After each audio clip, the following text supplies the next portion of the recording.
Katulad ng marami nating mga kababayan, ang pamilya Kapinpin nangupahan sa loob ng 12 taon. Ang hirap din kapag di ka nakakabayad ng renta. Hindi mo alam kung ano idadahilan sa may-ari ng bahay.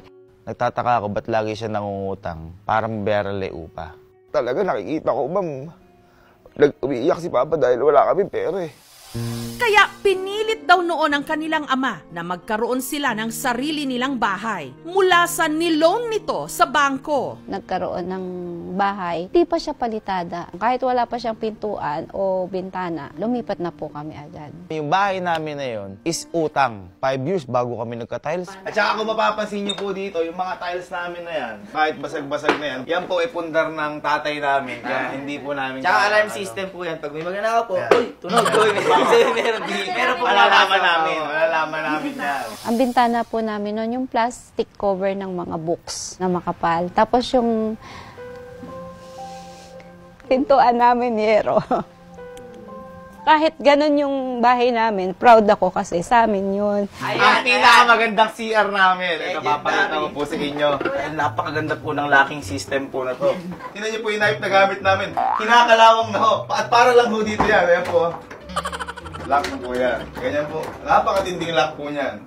Kaya nung nagsimula ng kumita sa vlogging at brand endorsement, ang magkakapatid, walang ibang naisip na pinakamagandang regalo sa kanilang ina, kundi isang malaki at magandang bahay. Kasi nakita ko yung paghihirap ng magulang ko. Isa ako sa mga bata noon na nangangarap para mabigyan ng tahanan yung mga magulang natin. Papa, kung napapanood mo to, gusto ko lang sabihin na natupad na yung isa sa pinakamalaking pangarap natin para sa pamilya natin. Di ba sabi mo, may iba't ibang klase kang gusto mga birthday gift.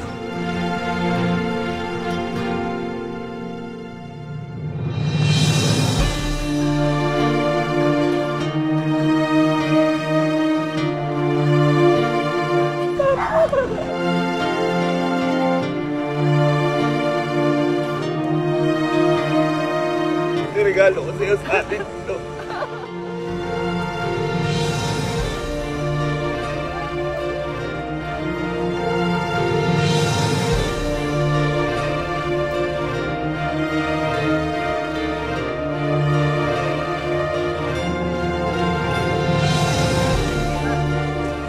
Siyempre, para sa iyo yan, para sa inyo ni Papa, para sa pangarap natin. At least ito ngayon, hindi na natin masasabi nagre-renta tayo. Yan! Uuwi na tayo sa bahay natin. Nawala ako sa sarili ko, hindi ko alam kung saan ako pupunta. Hindi ko alam kung hahawakan ko ba iba to. Akap lang ako ng akap kasi parang kulang yung salitang salamat. Excited ka ba? Nakabahan niya ako. Ano ba to? Pati ang bunsong si Kelzy, nagulat sa surprise! Ay!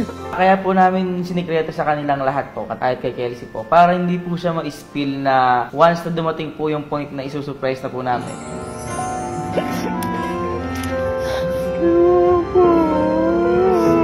Nakakabigla kasi syempre nung time na bumukas kasi yung pinto, doon pa yung picture po ni Papa. Hindi naman naabutan ni Papa to. Gusto namin bawat sulok, nandun si Papa. Bawat sulok, maaalala namin si Papa. Yun yung mga pangarap po nilang design. For example, may bilyaran. Si Papa mahilig magbilyar. Medyo makikita niyo po dito, glass house. Yung tanggapan ng mga bisita para medyo formal. Meron din po tayo yung theater room kapag manonood. Pinilit ma'am namin na malaki yung bakuran. Kasi ma'am, yun yung pinaka gusto namin. Na kapag labas namin, feeling namin nasa labas kami. Pero secured kami.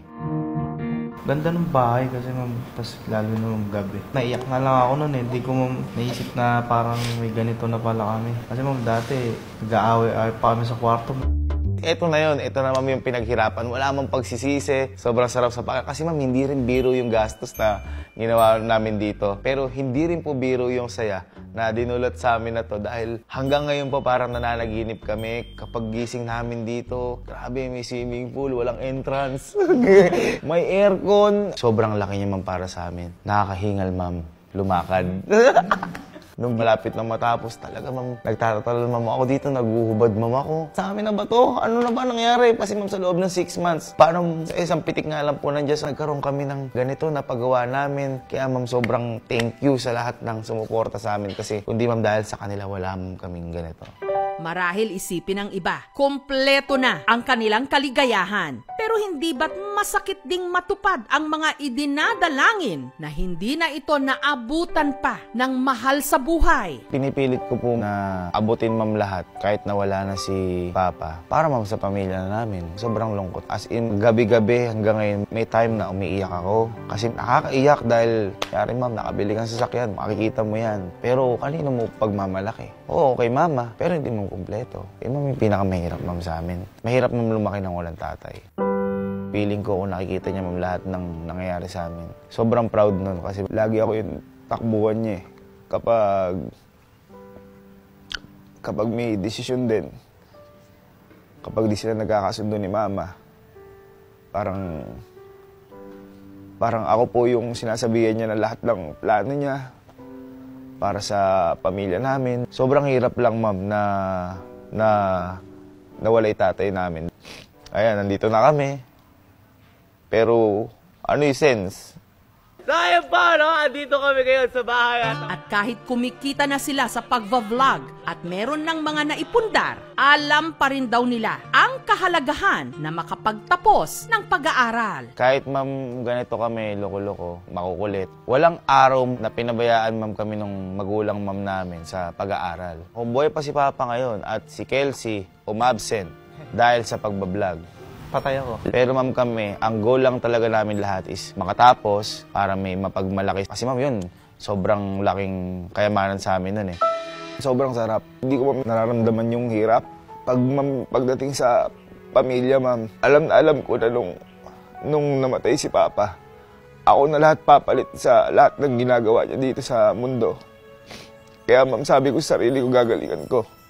Nung una ma'am, natakot ako baka hindi ko kaya yung ginagawa ni Papa. Kaya mabawa ng Diyos, parang nakabantay sa amin si Papa. Siguro ma'am, 2 taon na akong puya. Kahit ma'am walang tulog, hindi ko ma'am nararamdaman yung pagod. Kasi ma'am, syempre, ang lakas mo yung pamilya mo. Kaya ma'am, sabi ko sa sarili ko, never ako mapapagod sa pamilya ko. Sa nakalipas na mga taon, marami na tayong nakitang content creators. At kahit pa yung mga may formal na trabaho na naabot din ang kanilang mga pangarap. Ngayong 2024, i-claim mo na sa kabila ng mga pagsubok, ikaw na ang susunod na unti-unting bubuo, hindi lang ng iyong dream house, kundi pati na rin ng iyong dream life. Proud ako eh. Pinaramdam nila na mahal nila ako, nanay nila. Binigay po talaga nila lahat. Siguro ma'am, pagdating ng panahon, hindi naman ma'am nauubos yung pangarap. Pero ang maganda lang ma'am doon, hindi rin natatapos abutin namin yun kasi hindi ma'am kami napapagod para sa pamilya namin.